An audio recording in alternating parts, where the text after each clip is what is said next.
I'm going to continue a thought I was just talking about in the car, but I couldn't finish it. So here's like the full version. I was just thinking about depth and how that is at the core, of who we are, is depth, and how this plays in way more ways than we can imagine. It's kind of like the nucleus, it's the base from which everything else springs out from. And I really like to be specific, when talking about these things. So, specifically, I'm talking about how the things you find depth in, and I'll go into more detail in just a moment, how the things you find depth in dictate what you do in your day to day life, right? And just like Confucius said and Aristotle, they both share the idea that changes happen gradually over time. Okay, there's no magic formula. It's something that you need to continue to do every single day, right? I mean, that's what Aristotle said about virtue. Virtue is something you do every single day. Well, your identity is also the things you do every single day. What type of person do you believe yourself to be?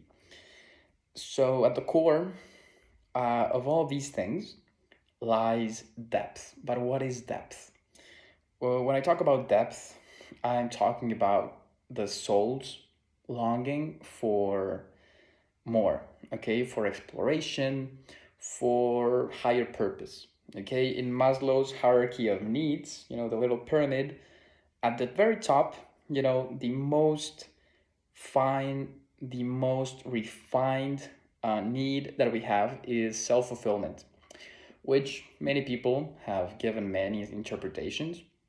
But I like the the Nietzschean way of looking at it. It's all about self-expression, about how you can live your life in your own terms, in the best way you know how to do it. Okay, so how do you become yourself wholly? How do you face the obstacles around you just so that you can express yourself better in this world? Okay, so this poses a very important question, right? How are you going to find this expression? How are you going to find this fulfillment? And this is where depth comes into play, because depth is where we find this fulfillment, is where we find this self expression. Okay, so it's the material way in which we embody that type of. That type of ideal, that tells us who we are in our best moments.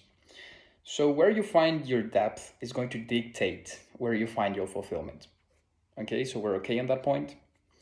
Let's continue. Um, your depth can come from anywhere. Okay, well, more specifically, anywhere that has a certain type of allure and something that is not finite. Okay, that's very important. If you have something finite as your depth, you're eventually going to find out that it's not really deep, because what I mean by depth, it's that you need to find something so obscure, well, not obscure, but something so massive, so all encompassing that you can't fully fill it. Okay, that's just the meaning of depth, which is, like the opposite of shallowness, which would be following something in this material world. Okay, that's the best way I can put it. Getting in shape is a shallow pursuit, because at the end of the day, even if you go to the gym the optimal amount of times and you rest and eat well, you're still going to have a finite stop point. Okay, you don't have the perspective, to go really big, really big, really out into the future and really explore yourself. Okay, so from my own thinking, from my own experience, it's very common to find depth in places where we really shouldn't find depth, or where we shouldn't really ascribe depth to. The first one is suffering. We see this whenever anyone loses their moral ground and they stop believing. Okay, they stop believing who they are, and the things that they held really tightly inside of their heads, inside of who they thought they were, the personality that they created from themselves. When you remove that from people, you have a clean slate. Okay, but remember that we all need this fulfillment, we all need this depth. So what we do is we start to find replacements. Before, we used to have a moral ground, we used to have ideals, values, virtues that used to hold us in place. This was our depth. But when we lose that, we start to look for it in different places. The first one would be suffering. People that have been suffering for a long time, they start to ascribe a certain type of idealization, romanticization to their suffering. And they start to believe that suffering is good. They start to rationalize um, the common mantra of no pain, no gain. Okay, they start to go down this rabbit hole, and eventually, where you find fulfillment is where your depth is. Okay, so you start to look for fulfillment in suffering. So instead of actually being fulfilled, you're actually suffering. Okay, because you've kind of equated these two things, and this is not the best way to go about things. Why? Because we all know that suffering, by definition, is not something that we want. So why would you chase something that we don't really need? Okay, if you had the option to go for suffering or to go for joy, I mean, it's a no-brainer, right? The problem is that people who romanticize suffering will choose suffering regardless of any other option. Why? Because they find fulfillment, they find depth in this, you know. There are many other places, just like the example of suffering. You can also find depth in in the sensual things. Okay, in things of the senses, going out, partying, drinking, having intersexual relationships. With people you hardly know, with people you're not interested in, but you get like these different blend of emotions. You have adrenaline in your system. You have alcohol. It's a very complicated topic, but um, it can happen, that people start to ascribe their fulfillment to outside things, okay, to just how they feel in the moment, to just how crazy a party can be, just how wild I can go. And this is also something that happens, whenever someone loses their moral ground. And countless other examples, you can find depth where you really shouldn't be looking for.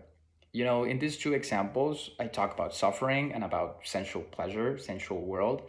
These two things are infinite.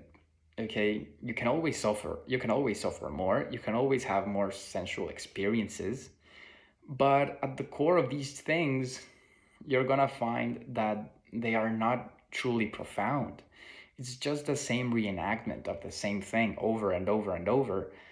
And it seems like you just don't have a limit to how much of these things you can have. So this is not the best way to go about these things. Okay, suffering, we all know that it's something that we really shouldn't be chasing. Sensual pleasure, we know that as well.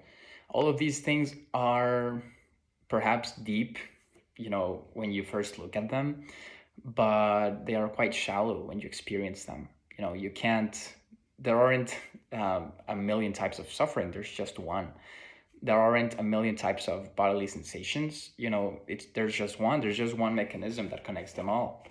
So there's no limit how many drugs you can take, but anyone who has been addicted to drugs can tell you that there's a moment where it just feels the same, where you stop getting that high, where you simply can't keep getting that fulfillment, from this thing that you've dedicated your life to. Okay, so those are two examples that I found. And now, how do we do this the correct way? Well, we've touched on key points, which is that things can be deep in appearance, but quite shallow in how we experience them. I found that when the opposite is true, you tend to go down the right path, okay? So, just as I said, your moral ground, which I define it as the system of virtues, okay, which kind of give structure to your inner self. Okay, it's your internal structure, almost like Viktor Frankl's Man's Search for Meaning. There are two types of battles that we have: external battles against the world, against other people. Uh, Here's where our pursuit of wealth, our pursuit of status would lead us. And then we have our internal battle. Uh, am I doing what I said I was going to do? Am I acting as I said I was going to act? Is my dignity being respected here? Am I being wise when making this decision? If you noticed, I'm using a lot of virtues. Okay, so it's the different type of it's the different types of virtues that you want to embody that make up all of this system. Okay, so we have to go from, and everything needs to start from virtue. You are not a very big reader because in your heart of hearts, in your internal world, being a wise, knowledgeable person is not a priority. So of course you're not going to be a reader. You never take action. You don't have the courage to go up and ask the girl you like, for her number, or just go out on a date, just try and meet her. You don't have the balls to, yeah, you don't have the balls to do what you said you were gonna do. Why is that? Why is that? I've seen many people make this mistake, and it's just really simple. You just have to have the courage. Okay, the fact that you lack it means that it's not a priority for you, and that's why your life is like this. Another virtue I love is humility. It's kind of like the hardest one for me, but the fact that you're not being respectful of other people's opinions, the fact that you're stuck in the same place, the fact that you're repeating the same mistakes over and over and over is a very good sign that you're lacking humility. Humility is the ability to see yourself in reality, to put yourself, to have an accurate depiction of who you are. And this is very powerful because many people believe they're someone they're not, and thus creating kind of like a very, very bad cycle of thinking that there's something wrong with you, but you don't know what it is because you're perfect. So you don't fix anything, you get worse, and the cycle continues. But when you're humble, the opposite happens. You actually get better because you have an accurate depiction of who you are. So any change, any progress you make towards changing that is actually real progress because you're starting at, the best place you can start, which is reality. So if you start a little bit off, if you have a higher view of yourself, well, you're gonna find that the progress is not, as clean as you want it to be because you don't even know where you're starting. So yeah, I just mentioned a few: humility, wisdom, and courage. Very important. There are many more. And according to your life's needs, some are going to be more important, some are going to be less important. But if you think about it, these things aren't finite. You can always be more courageous. You can always be more wise. And the connotation I like that all of these virtues have is moderation. Okay, this should be a no-brainer, but moderation needs to encompass all of these. An excess of courage leads to ruthlessness. An excess of wisdom can lead you to aloofness. No one knows what you're talking about. You're so disconnected from the world. Being like a kind of like a hermit. So virtues are not the holy grail, but if you practice them with moderation, it's the closest that you'll ever be to heaven on earth, right? Because you can always win that internal battle if you respect your values, if you respect your virtue, and if every day you just wake up being a little bit better than who you were yesterday. And what's the best way? What's the best system to get better? Well, virtue, right? Because it's infinite and because it's really deep. I mean, when I tell you that someone is wise, it's something that determines them. It's something that ascribes them a virtue. Not only on the outside but on the inside. So it's something that you can see. It's something that you can feel, and it's something that's immensely valuable because of simple supply and demand. No one or very few people are practicing this right now, and I would encourage all of you to do it. I mean, there's no downside to being a better person. In fact, there's all of the upside in the world. So yeah, just be very careful of where you get your depth from. Don't lose your moral ground, or you'll start to romanticize things that you really shouldn't be romanticizing. If you're idealizing a woman, if you're idealizing a career, if you're idealizing a lifestyle, if you're idealizing anything, which is just to say that you're ascribing enormous amounts of feelings of expectation to something, it's probably not a good idea. It's probably not going to happen, because reality rarely works in the way you expect it, especially when it comes to what you think and what you expect. So be very wary of ascribing depth to things that you really shouldn't be ascribing depth to. Okay? What are some other good things that you should be ascribing depth to? Family. Okay, of course. Well, I don't know your specific situation, but in very few cases, family is. But in very few cases, family is a bad thing. Mostly it's a good thing. So I would say family, especially when we're talking about kids, your children, that's the deepest thing that you can do. Your virtue, of course, and perhaps following something that you truly love. Okay, because work can be kind of like a confusing topic, but when you work in something that you love, it's not work. Okay, it's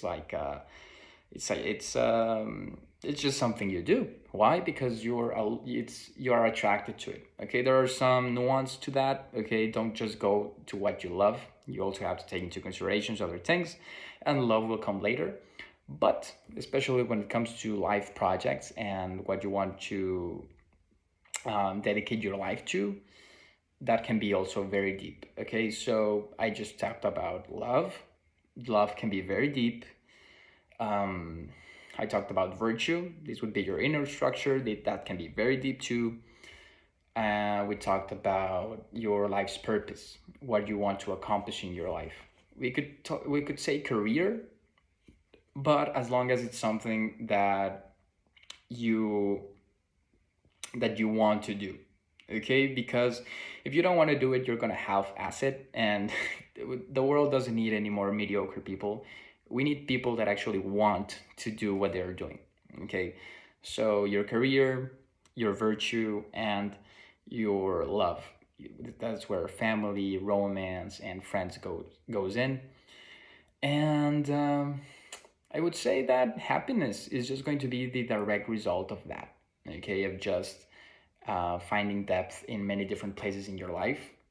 I would actually say that the opposite of depth would be addiction, because it's a narrowing of the things you find pleasure in. More specifically, it's a narrowing of the things you find fulfillment in. So I'm not talking about something shallow. I'm not talking about sad, happy, angry. I'm talking about something that transcends that even further into what mechanisms are driving your life. Okay, if you're someone that finds, and just to wrap it up, I know this has gone a little bit long. If you're someone that finds depth in virtue, let's just put in family. Let's say you find depth in family. Well, what is your life going to look like? Well, you're probably going to try and spend more time with your family. You're probably going to make more time for your friends. You're going to ensure that your romantic partner is feeling well. You're going to try and do what poets all around the world throughout all of time have told us. Love is the fusion, is wanting to unite with someone else in soul and body. Okay, so basically your depth determines your priorities, determines your actions, determines what you do in your day-to-day life, determines your decisions, which determine your future. And if you don't agree with me, I would be really happy to talk with you and try and see where I might be wrong. But this feels really close to the truth to me. But I don't want to fall into a trap of believing I know anything about this.